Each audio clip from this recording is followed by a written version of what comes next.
Nabigyan na ng go signal ang planong Christmas convoy ng isang grupo sa bahagi ng Ayungin Shoal sa West Philippine Sea. Ayon sa National Security Council, matapos ang dialogo, approve na ang Christmas outreach activity ng atin nito coalition na kinabibilangan ng maraming grupo gaya ng Akbayan. Sa isang statement na inisyu ni Assistant Director General Jonathan Malaya, binawi ng NSC ang nauna nitong pagtabla sa grupo dahil sa panganib na maipit ang mga sibilyan sa harassment ng China sa rehiyon. Pero nilinaw ng konseho na hindi kasama rito ang mismong paglapit sa nakasadsad na barko ng BRP Sierra Madre.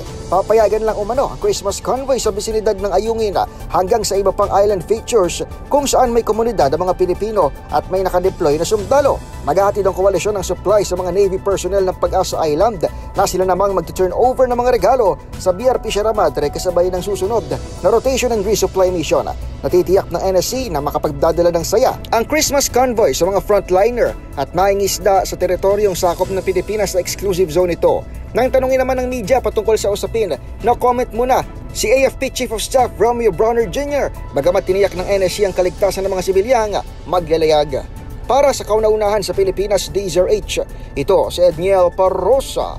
Tuloy-tuloy sa pagbabalita, tuloy-tuloy sa serbisyo. Sama-sama tayo, Pilipino.